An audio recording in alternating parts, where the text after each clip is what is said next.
Good afternoon everyone. It's a Saturday and I'm at Upnor in Kent.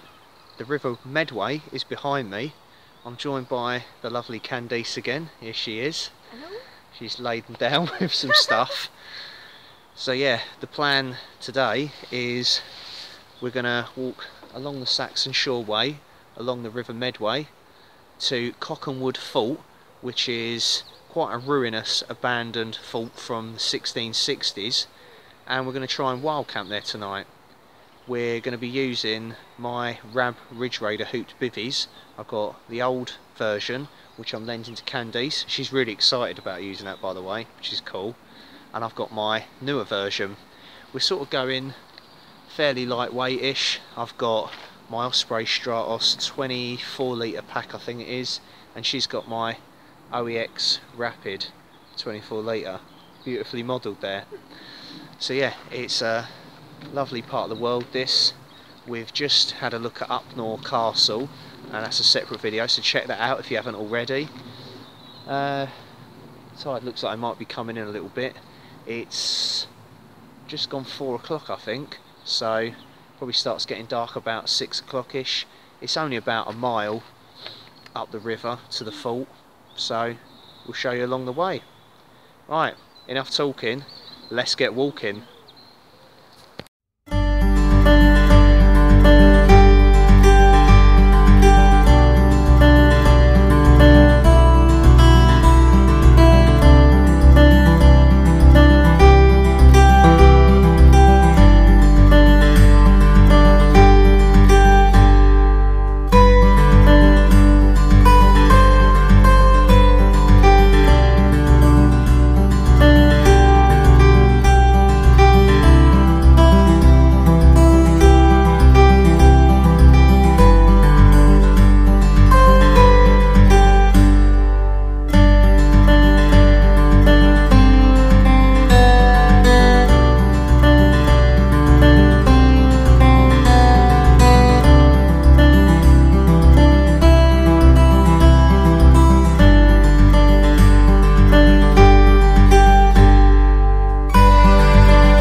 In 1667 the Dutch fleet sailed up the River Medway, taking the fort at Sheerness and destroying it.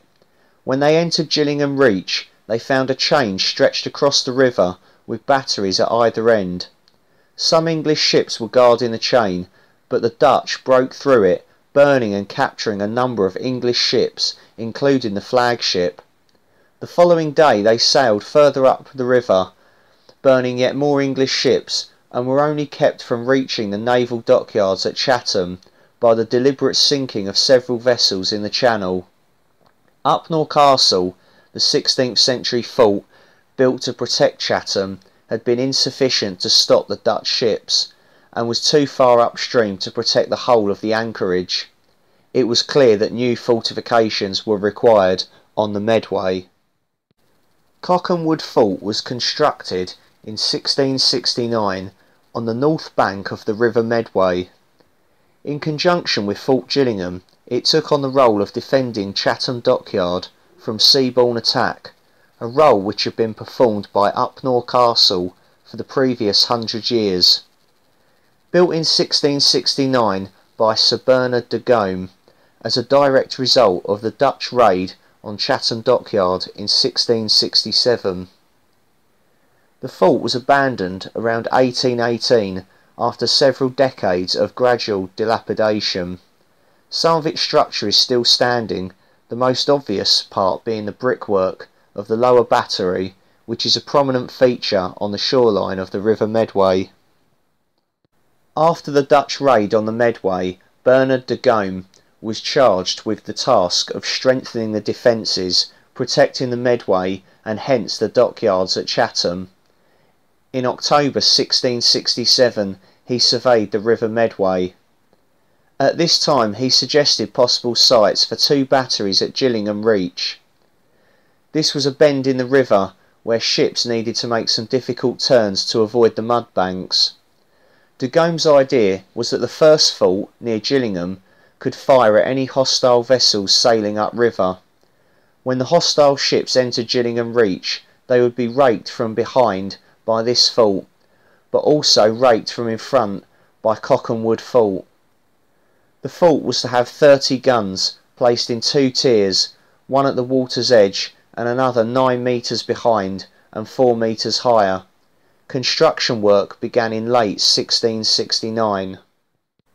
There was a stone redoubt at the rear of the fort, partly for observation purposes, but also to serve as a strong point in the landward defences. The form of this redoubt changed throughout the design phase. Its final form would be that of a tall bastion able to protect the landward side of the fort with flanking fire.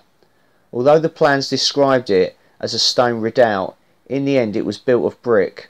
The redoubt had 3 stories and 3 sentry posts on the top. It was designed to mount some small artillery, probably sakers. The entrance to the fort, which was shown on the early 1669 plan as being on the northern front, was in the end placed on the eastern side of the fort.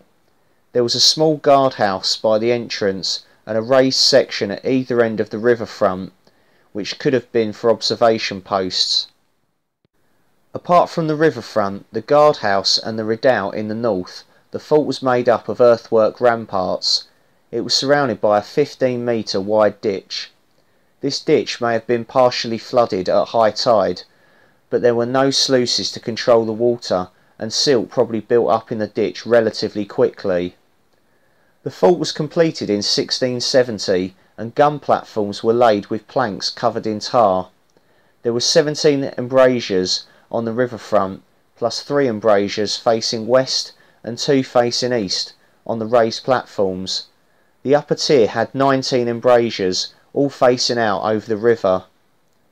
Cockhamwood Fort was manned and maintained well into the 18th century, but fell into disrepair towards the end of the century. Thanks to the strength of the Royal Navy, an enemy never sailed up the Medway after 1667, and the fort did not see action. It was finally abandoned in 1818. Okay, I've climbed up the top here. I'm under one of the archways of the fort, or the remains of it. Very steep ground here. The ground really falls away, so I don't know what it's going to be like pitching anything. It's a good thing we bought the Rab Ridge Raiders, because you can use them as normal bivvy bags without the pole, without the pegs. You could possibly squeeze one in there, just don't roll over in the night, and then maybe another one in another archway. Okay, made it up there, so I'm on top of the archways now, and there's like a faint pathway going along here. Sleeping space looks pretty limited up here as well. We've got to stay on top of this, otherwise the tide's gonna come in. It comes literally right up to the kind of where our bags are, so yeah, we're gonna have to sort of stay around this sort of area. Found a couple of small ledges up there on like these archways of the fort, the remains of the fort, to put the bivvy bags down. It's very tight sleeping space here. And it's a bit of a steep climb up there, but Candice, as you can see, is up in this one here that's fallen away slightly. There's a slight overhang of the remains of the archway. She's going to put her bivvy bag there, and then there's a small pathway up into this one here, comes round, and I'm going to sleep up here on this ledge. So got a bit of a steep bit of ground, but there's some loose ground, so I might try and dig some of the earth out. It's just mud basically, it's compacted on top of the brickwork, so I'm not really damaging anything by doing that. I'm going to try and dig some of that out just to level off the ground, so I've got a flat space to sleep. Put it this way, I'm glad we bought bivvy bags because you couldn't get a tent on this one, definitely. Where I'm standing now is probably going to be submerged by water when the tide comes in, so yeah, I'm going to start passing the bags up to Candice, and we're not going to set up just yet because this is a public footpath, so people could still be walking around and whatnot. So we'll probably get a brew on, maybe have a little bit to eat, something like that. I think I've got the Trangia alcohol stove, and I've got my Alpkit Kraku gas stove, so I'll be using those. They're my favourite stoves of choice at the moment. We'll show you the kit anyway when we're set up, but we're not going to set the bivvies up until a little bit later when it's a little bit darker and quieter. Not that it's particularly busy round here at the moment. Welcome back everyone. That noise you can hear is the little Alpkit Kraku gas stove going. I'm just boiling up some water for a hot drink. This is our view from Cockhamwood Fort. We're under one of the archways here. We sat on my Rab Ridge Raider bivvy. Everything got a bit muddy because we had a little bit of a downpour. Candice is next to me here. It's a bit muddy. We both are. We've got stuff to sleep in though and stuff. So the situation is yeah, it's a bit tight. It's a bit cramped. I am sort of on a bit of a ledge. There's about a 6 foot drop. No, probably less than 6 foot drop down there, but I should be alright. Candice is the other side of this brick archway. She's in another one. I've set her up with her Rab Ridge Raider bivvy as well, and we sort of threw up a little sort of poncho type, weighted it down with some bricks on top, because of course she hasn't got this bit, she's just got a slight overhang to one side, so we should be alright. The rain has stopped. It did sort of soak everything. Everything's turned into a bit of a swamp back there, and it's a little bit slippery. It is a bit dangerous, but we're just being careful really. We've both got down sleeping bags, silver mats to insulate us, and inflatable mats as well. Yeah, see how it goes. Should be alright though. Okay, welcome back everybody. It's about 10:30 and there's no more rain. We had a brief shower just a minute ago, and setting up my Rab Ridge Raider. It's probably not going to be the best pitch I ever do, but Candice is all set up in hers next door, and she's just told me she's really warm and quite comfy, so so yeah, not too bad. We were thinking of bailing on this one because it is a really tight spot. I mean look, the ledge is right there, my feet are overhanging it, and probably about 6 foot drop, maybe not quite, so yeah, just don't have any night terrors in the night or roll over too much, but I should be alright. It's not too cold out here really. I've still got to get all my thermals and softy trousers on and stuff like that, so no doubt I'll be a lot warmer once I've got them on and I'm in the bag. But the only thing is we're so muddy. I can't really show you how muddy we are, but I don't know if I try and show you my legs, that's maybe an indicator, but yeah, hands are muddy, clothes are muddy, but all the stuff that will keep us warm we've kept dry and clean, so that's the main thing, is just keep that stuff dry and always have spare socks. Definitely goes without saying, nothing like a warm dry pair of socks to sleep in.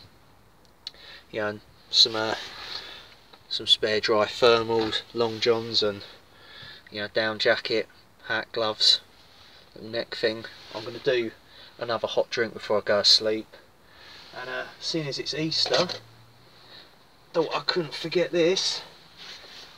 Got an Easter egg. Yeah, happy Easter everyone. So I'm going to be cracking a bit of that open, no pun intended. I've even got, to think I work in the fitness industry, I've got some mini cream eggs and some mini eggs banging, and yeah, going to get inside the bag and I'll probably sign off for the night in there. But it's been nice. We've got lovely views out over the river. Tide's way out. Well, it looks like I might be coming back in, but it's going to be far enough back for us to get packed up and probably get along the footpath in the morning. So I've checked the tide times and stuff, we should be alright, and we'll get back to the car, and it's not far, probably a mile with that. Not the best pitch in the world, you know, but it's good to, it'll be good to say I've done it, we've done it. So probably won't come back here again to wild camp, I'll be honest, but we should be alright anyway. So yeah, right, we'll see. Well, welcome back everyone. I'm in the bivvy, extremely toasty. I'm just talking to the camera, it's alright. Candice thought I was talking to her, and done myself another hot drink. But I tell you what, this isn't a bad view to go to sleep to. It's pretty decent, in fact. We're out of the rain, you know, because we're underneath this brickwork. Oh, get my arm out the bivvy. Underneath all of this, yeah. And that, there you go. You can probably just see the overhang, and I'm here. Not far. I think I'm going to sign off for the night, so I'll see you tomorrow morning. Night, Candice. Night. See you in the morning, people. Wish us luck. Hello everyone. Just a quick little update. It's 1 in the morning, and as you can see, the wind's picked up a little bit. You can probably hear the waters lapping quite loudly outside. Well, just poked my head out the bivvy, and the tide's coming a little bit further than I expected. Don't worry, I'm not swimming yet, but it is literally right at the base of like the fort ruins, so the footpath is definitely completely covered. I've just checked the tide times and it says 7:48 is going to be low tide, so we're not going to be able to leave until gone 8 o'clock, which is not a problem anyway, because we was going to stay here and catch the sunrise anyway at 6:30. So, and of course there's no, well, we're on sort of public land anyway, it's next to the public footpath, so there's no danger of us being caught and told to move on. And even if anyone was, they wouldn't be able to anyway, because the footpath's flooded, so the tide's in, so we're perfectly fine. But I'm going to quickly turn the camera lens round and show you how high it's come up. Definitely won't be up though. Okay, trying to hang out the bivvy, but yeah, might just be able to make out. There we go, the tide has come right up, so it's at the base of where we're camped at the moment. It's covered sort of the brick structure that was on the beach. You can call it a beach. It's come up pretty quickly. There we go. Sort of got the camera flashlight on and my through night on full power. But yeah, that's come up pretty quick, quite fast. But yeah, apparently the highest tide is at 1:05 and it's 1 o'clock now, so, and it's a height of 6.1 metres, so I guess that's out there somewhere, not here. But and then at 7:48 this morning, now it'll be Sunday now, it's April Fool's, by the way, April the 1st, it's going to be 0.2 metres, so it's a lot better. So it should start going out as of now, hopefully, if the tide times are correct. I'm putting my trust in the BBC here, you better not fuck it up. Fingers crossed, We don't have to swim. I'll see you in the morning again.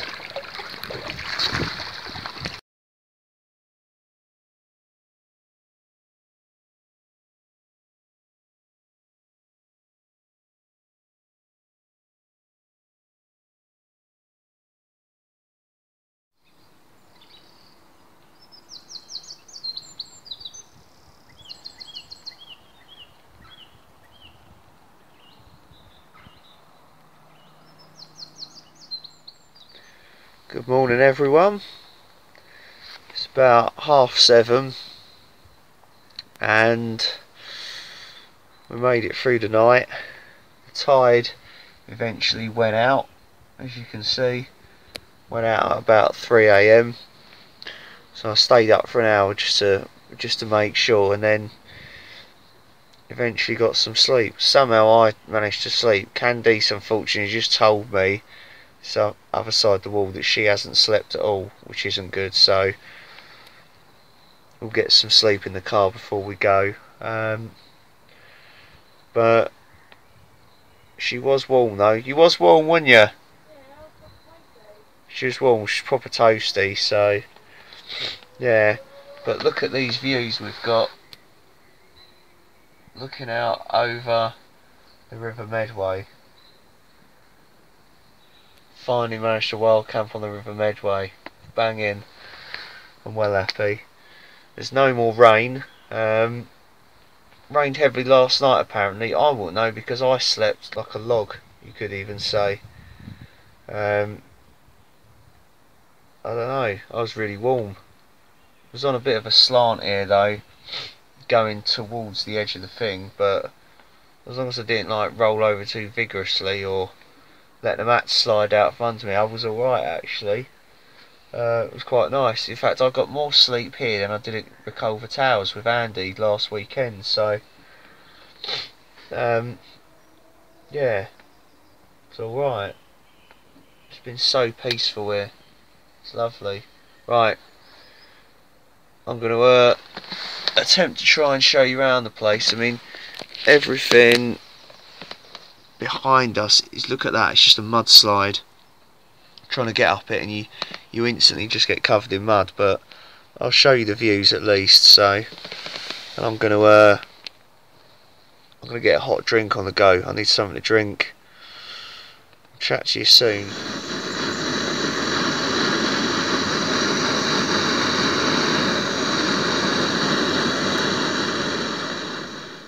I've had some breakfast and I've climbed out of the bivvy, and yeah, it's a little bit fresh, but it's not too bad.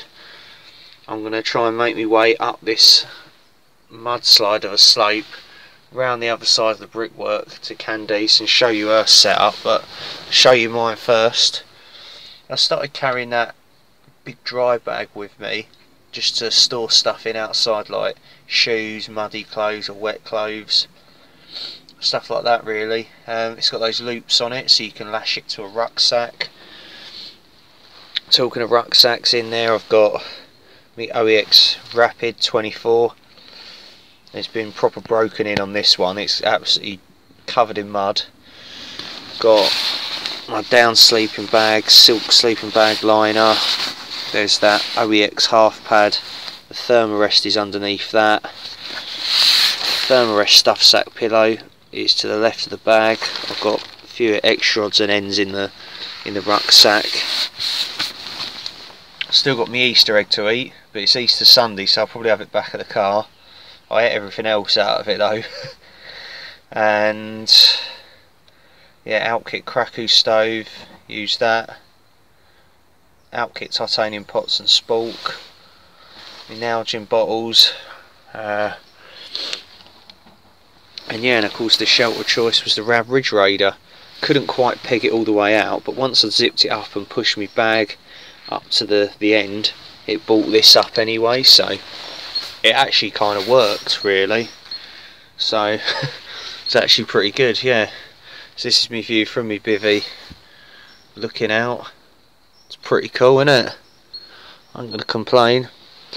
But yeah, you can see all this brickwork here. That was completely submerged last night at about 2 AM. 1 or 2 AM, and yeah, the water was probably about 2 metres from me, maybe even less, I don't know, but it was really noisy. You could hear it lapping under the brickwork, and yeah, no wonder this fort was kind of abandoned and left to decay due to the coastal erosion, because yeah, obviously it comes right up here and it's just eating away at the brickwork, sadly. So yeah, everything's going to need a clean though. It's probably been one of the muddiest wild camps I've ever done. It's been fun though. It's been good. It's been a challenge, but one I probably wouldn't want to repeat again myself. Right, I'm going to get my shoes on. I'm going to go round and show you Candice's setup, and then excuse me, and then we're going to start taking them down and get down the side of the fort back to ground level on the beach.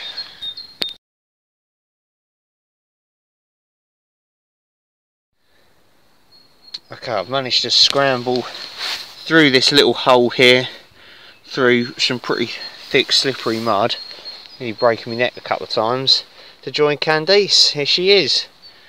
She says morning. She's she's so muddy. She's I like a little short one stuff.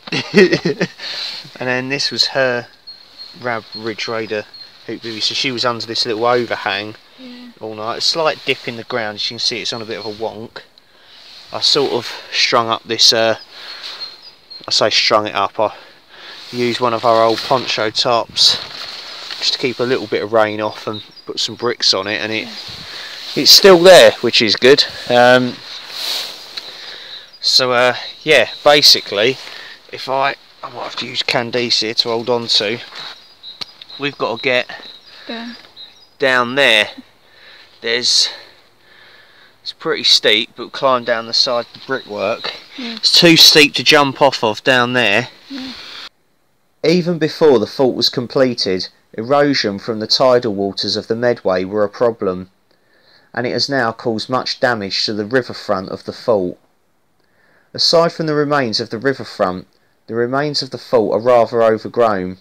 Little remains above ground of the redoubt, though it is possible that the lower parts of the walls remain buried.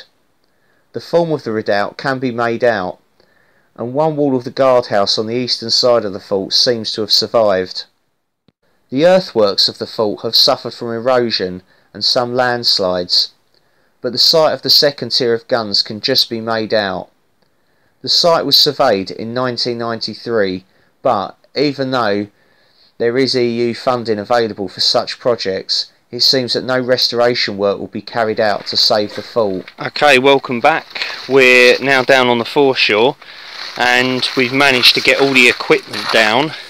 Basically, I stayed up there and passed Candice down everything because of so I found out today, or well last night actually, that she's got a phobia of heights. So it was like, let's get her down quickly and safely, and then I'll pass stuff down. So anyway, she's done really well though. Okay, so I want you all to get in the comments, okay, and tell her well done, alright, because like, I'm proud of her, you lot should be as well. Okay, so yeah, she's done brilliant. Right, we've got to get all this packed up. Everything's covered in mud. I am like literally, it's going to be a few days of cleaning.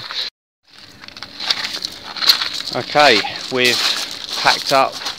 We're leaving absolutely no trace, as this is a protected monument and we want to look after it for as long as it still stands, which, judging by the tide coming in last night, probably means it's not going to stay here forever. So if you want to visit it while you still can, but yeah, treat it with respect.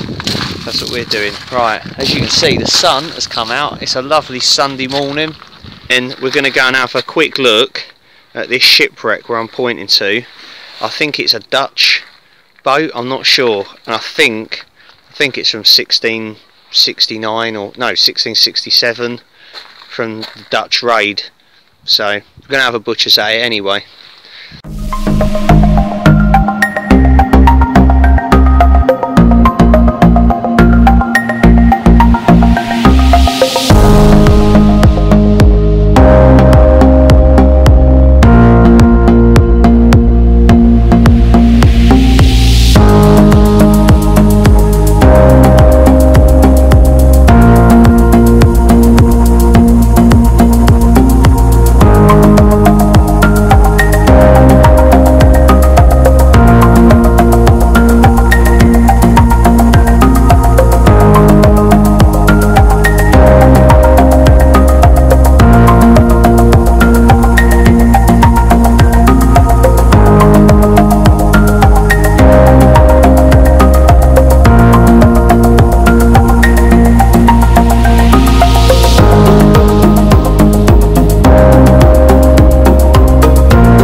Okay guys, well I'm nearly back at the car, and I thought I'd leave you with this lovely shot looking up the Medway. You can see Upnor Castle, Rochester Castle, Rochester Cathedral.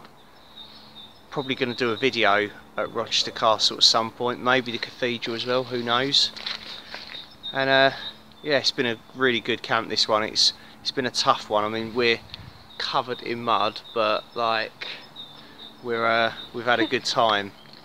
So the weather's been fairly good, apart from the odd bits of rain, but apart from that it's been great.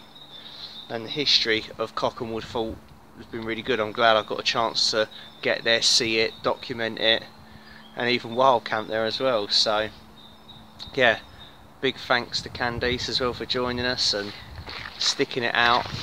There was a couple of times when we was like, let's pack up and go, because she weren't liking the heights and the mud and stuff, but stuck it out. So yeah, well done, it was really good.